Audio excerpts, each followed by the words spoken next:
Hello everyone, and welcome to another episode of Awesome Albums with Awesome Andrew. Ever since this album came out, people have been debating whether or not this album is a concept album. So, let's talk about it today, and have you decide if Jethro Tull's album Aqualung is a concept album. I didn't think it was until I started doing my research for this video. The thing is, various members of Jethro Tull say that it isn't. Jethro Tull is an English progressive rock band named after an English agricultural pioneer from Berkshire who helped bring about the British agricultural revolution. But enough on him, let's get back to Jethro Tull and Aqualung. Jethro Tull has seen many changes during the lineup over the years. During Aqualung, the band consisted of Ian Anderson, who was the band's frontman. He contributed to vocals, flutes, and acoustic guitar. Martin Barre, who was on electric guitar and descant recorder. Clive Bunker, who did drums and percussion. This is the last album that he appears on. We also have two new members at this point, those being Jeffrey Hammond, who did bass guitar, alto recorder, and the odd voices. And the other new member Aqualung saw was John Evan, who did piano, organ, and mellotron. Now that I've introduced the band, let me talk about the album in a little bit more detail. It's released on March 19th in the UK, and then May 3rd on the US of 1971. The album seems to be a lot more appreciated now than it was then, although it still did manage to sell over 7 million copies. Not bad. The man is a homeless man who is seen as a disgusting homeless pedophile in which everyone looks down upon. This is one of many characters talked about in the album. Now, I feel this homeless man looks a lot like Ian Anderson himself, but I don't think that's really the case. Aqualung, this character, is based off of a photograph that Ian Anderson's first wife, Jenny Anderson, took. She took up photography and took several pictures of homeless people. On this one in particular, Jenny even wrote some lines down on either back of the picture or a separate piece of paper, which, by the way, became some of the lyrics to the song. They commissioned Burton Silverman to do the artwork, which he agreed that the artwork was only licensed to be used as an album cover, and not for any merchandising. The front cover, the back cover, and the gatefolds are all fantastic works of art. Now, supposedly the original artwork for the front and the back covers are now privately owned by an unknown family, apparently having been stolen from a London hotel room. As I mentioned earlier, there have been debates on this album of whether or not this album is a concept album. Both Ian Anderson and Martin Barre have stated that no, it isn't. Here is a quote from Ian Anderson himself on the subject.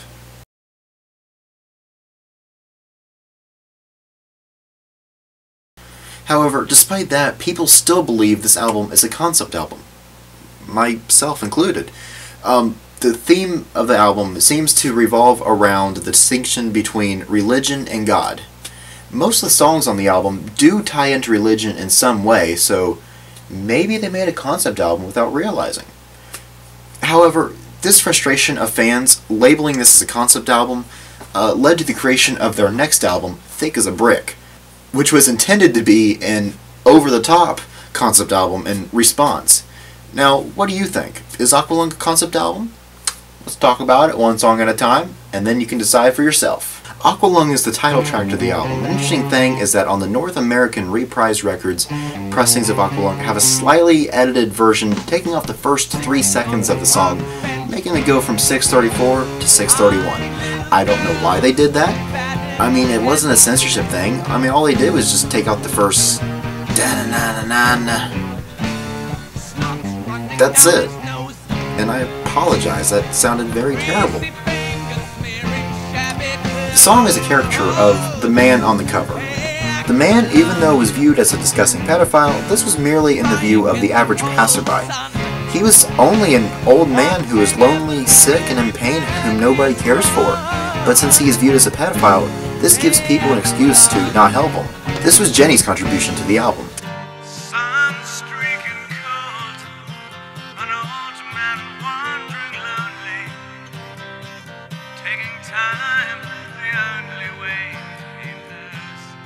The unusual audio effect that you hear is telephone burbles. Now, it's easy to make that sound effect now, but I don't know how they did that back then. Ian Anderson envisioned the homeless man got his nickname because of his breathing problems.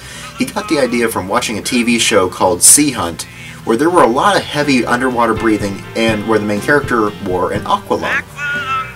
Funny thing, Anderson didn't realize that Aqualung was a brand name. Aqualung Corporation in North America took legal action when the song came out. The case was eventually dropped, but the threat of a lawsuit was very troubling to Anderson. The song is probably Jethro Tull's biggest song, however, it wasn't released as a single.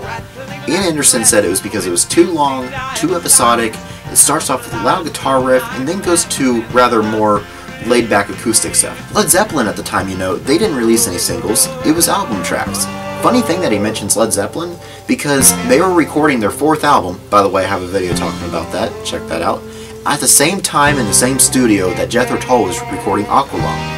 Although they both kept to themselves on other sides of the building, although Martin Barre recalls Jimmy Page comes into the control room and started waving. While Martin Barre was doing his guitar solo, he had to decide real quick of, okay, do I break the solo and wave back, or do I just grin and keep going? In the end, he just grinned. Speaking of his guitar solo, Martin Barre's guitar solo was included in Guitarist Magazine's list of the 20 greatest guitar solos of all time, at number 20. Ian Anderson was basically saying that if you take the lowest person like this tramp in the song, there is still within such a man as much of God as there is in the Pope. He's talking about spiritual equality here. And there you go, there's our first reference to spirituality in this album. And you know how the song actually has an end? That's because Anderson knew that he would have to perform this live, and so he wanted an actual end to the song rather than it actually just fading out.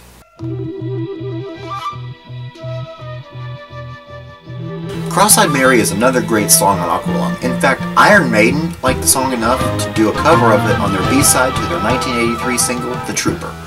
Cross-Eyed Mary is a schoolgirl prostitute who prefers the company of leching greys rather than her little boys or her classmates. A jackknife barber is someone who performs abortions. Or maybe her attention is drawn by Aqualung. Oh cool, Aqualung was mentioned in the song. Mary is a good person reacting to bad circumstances. Anderson has pointed out she's kind of a Robin Hood prostitute. She takes as much money as she can from her clients that can afford it, but would give away her services for free to those who can't. I guess that's nice of her. Anderson also says that the important issue of the song, and the album as a whole, is seeing the spirituality in all people, including prostitutes.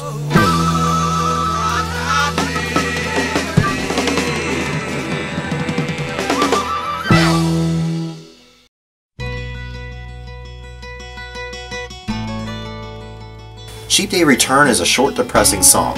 Ian Anderson wrote the song while waiting for a connecting train to London. He was on his way to visit his critically ill father.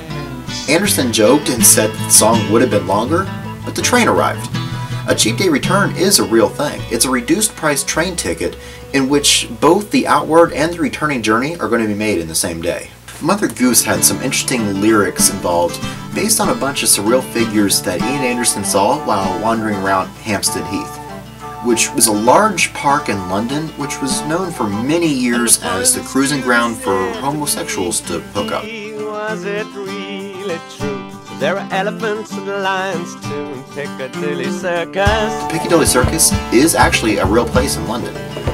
And it's a mostly acoustic song that Ian Anderson supposedly wrote to help cheer himself up after writing Cheap Day Return.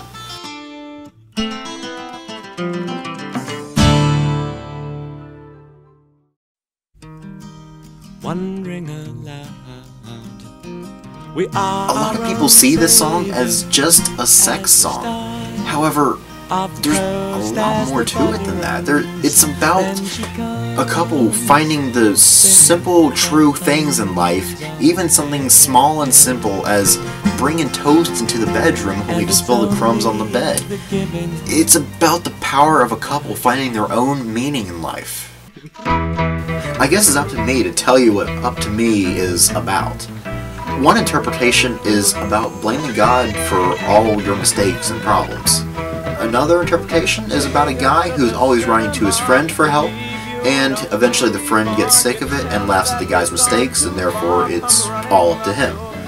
Another interpretation said that it's about a young man beginning to realize how, unlike when he was younger, it's all virtually up to him, even the things that really aren't.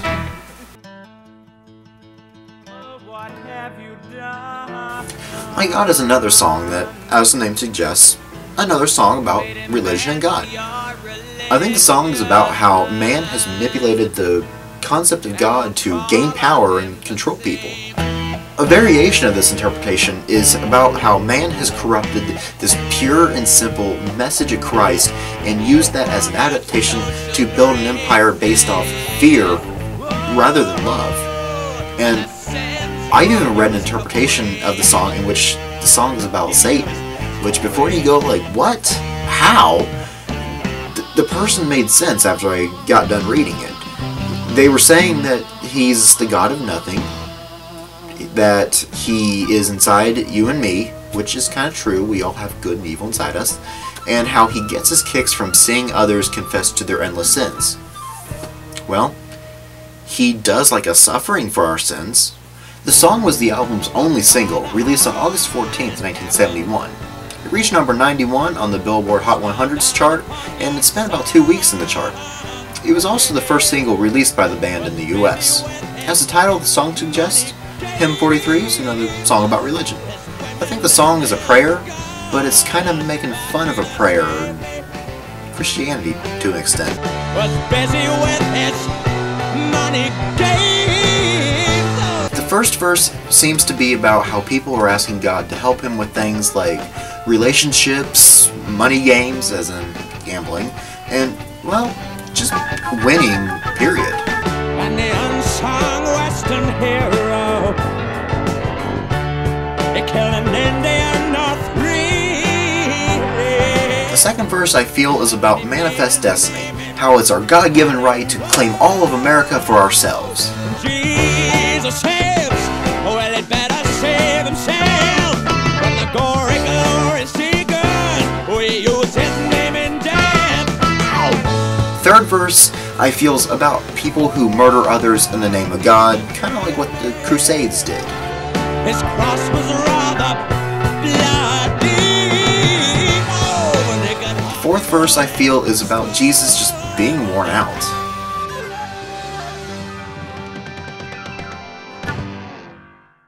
Well, the lies, separation, and A very short song, just a little over a minute. The song, I feel, is about fame and the separation that comes from it between the famous and the working class. One interpretation for and you press on God's way to your last dime as he hands you the bill. And was talking about Ian Anderson having to pay the funeral bill for his past father.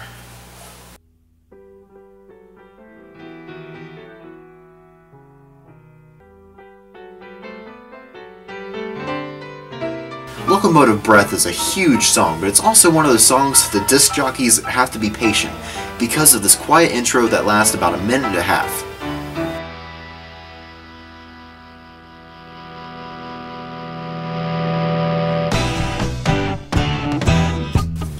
Oh man, the song is getting good now. The song is about a locomotive running out of control, and it's a metaphor for societal problems, basically a man's life falling apart. Anderson said that when he wrote it, he wasn't deliberately setting out to write a particular piece of music, it just kind of evolved into this. It took several attempts to record the song, as Anderson had to impress on the band on how he wants the song to sound. Basically, a train that's still on the tracks, not one that's gone off and about to explode. He uses the analogy of a boiler building up pressure to describe the song musically.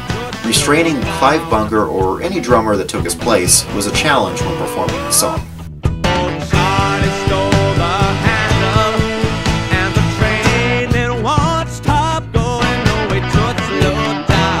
Old Charlie was mentioned a few times in the song, and that represents God. Anderson says that when he stole the handle, he left the train running out of control. This symbolized everyone facing injustice in life and feeling powerless to do anything about it. One more thing I'd like to add on the song is that I mentioned the song took several attempts to record. Anderson did his normal flute and vocals in addition to bass drum, hi-hat, acoustic guitar, and even some electrical parts in there as well. John Evan then recorded his piano, Clive Bunker added in the rest of the drums, then finally Martin Barre finished the electric guitar parts. All these recordings were then overdubbed over each other because Anderson found it very difficult to communicate his musical ideas with the rest of the band members. Wind Up is the final track on the album. The song is about people who say they are Christians because they go to church on Sundays, but feel that that's all they need to do. Wind Up is basically saying that you're going to wind up God like a clock once a week, and that will get you through the week. There was a quadraphonic version in a slightly higher key and was included on the CD reissue of the album, known as Wind Up Quad version.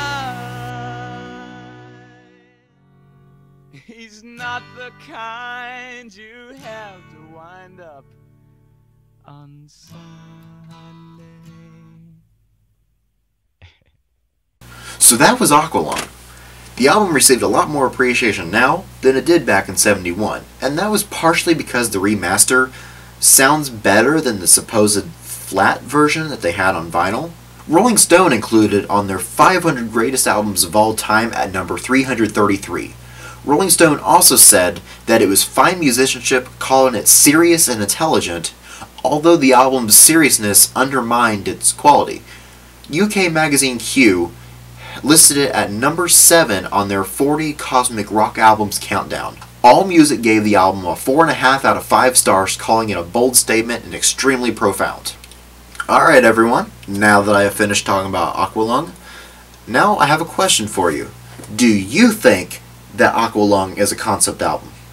Go ahead and state your comments in the comment section below, and no matter what your thoughts are, I hope this video was enough for you guys to agree that Jethro Tull's album, Aqualung, is an awesome album, and I will see you guys next time.